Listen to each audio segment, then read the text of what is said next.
Hello, welcome to Session 2 on Autism Spectrum Disorder. Brought to you by 2. We would highly recommend to pause and re-listen at any point to get more clarity, or re-listen to the entire session. In today's session, we'll take a look at the common traits and signs of ASD. Early diagnosis and intervention are critical to the future success of your child. If you have concerns about your child's development, don't wait. Talk to your pediatrician or healthcare provider. It's important to note that if your child is showing one of these symptoms, it does not automatically mean an autism diagnosis. It means you should consult an expert for more advice. Before we proceed further, let us imagine a little scenario. Imagine you're in a foreign, noisy, and crowded city at night.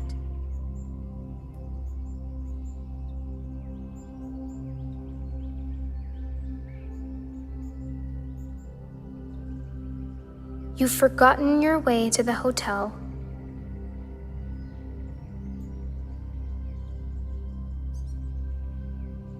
The battery of your phone has died too. You don't understand the language spoken and can barely recognize a few words randomly.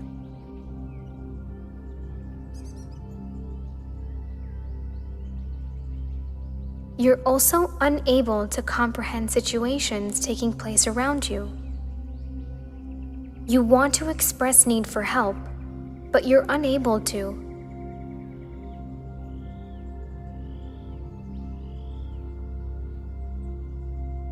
The whole situation just makes you feel extremely overwhelmed.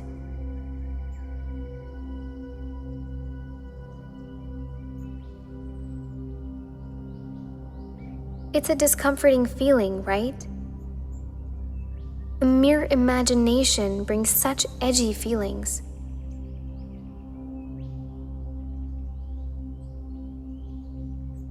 This experience you've just had may begin to help you relate to what a child or adult with autism feels like on an ordinary day. Now that we have a glimpse of what autism may feel like, let's understand its signs and symptoms. What are the signs and symptoms of autism spectrum disorder?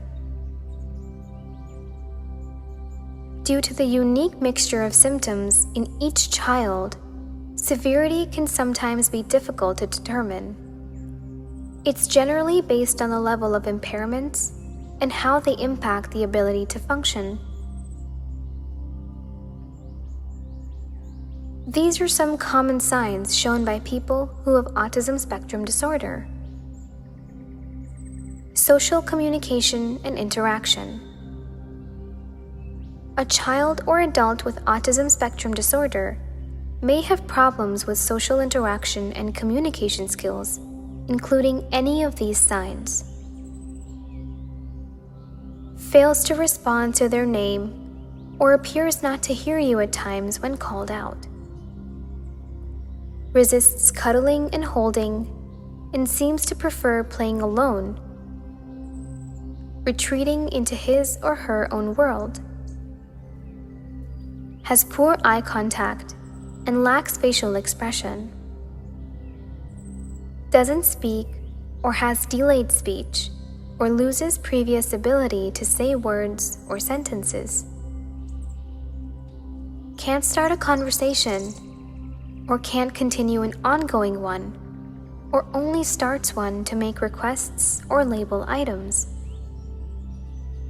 Speaks with an abnormal tone or rhythm and may use a sing-song voice or robot-like speech. Repeats word or phrases verbatim, but doesn't understand how to use them. Doesn't appear to understand simple questions or directions. Doesn't express emotions or feelings and appears unaware of others' feelings. Doesn't point at or bring objects to share interest.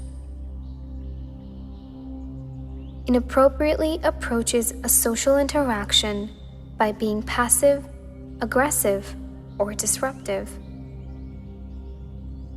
Has difficulty recognizing nonverbal cues, such as interpreting other people's facial expressions, body postures, or tone of voice.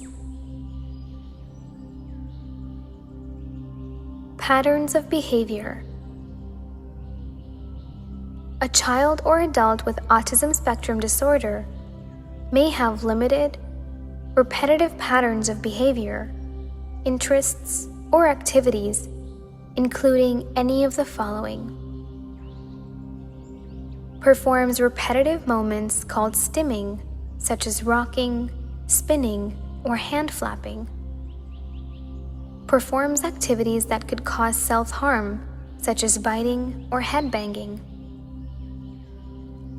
Develops specific routines or rituals and becomes disturbed at the slightest change. Has problems with coordination or has odd movement patterns, such as clumsiness or walking on toes, and has odd, stiff, or exaggerated body language. Is fascinated by details of an object, such as the spinning wheels of a toy car, but doesn't understand the overall purpose or function of the object. Is unusually sensitive to light, sound, or touch, yet may be indifferent to pain or temperature. Doesn't engage in imitative or make-believe play. Fixates on an object or activity with abnormal intensity or focus. Has specific food preferences, such as eating only a few foods or refusing foods with a certain texture. Many people feel that it's a straight line from mild autism to severe autism, but it's not. It's like a kaleidoscope. Every time you move the kaleidoscope, it'll show you different designs. In the same way, ASD can have a wide range of symptoms, and they may vary from person to person and time to time. Autism is an evolving disorder. Your child's symptoms and needs may change at different stages of development. Remember, autism stands for always unique, totally intelligent, sometimes mysterious. As Stuart Duncan says, autism is not a disability. Its different ability and acceptance is the greatest gift we can give them. Thank you for joining in. Tune in to our next session, where we talk more about why and how ASD looks different in girls, making it easier to undiagnose or get a diagnosis later on in life.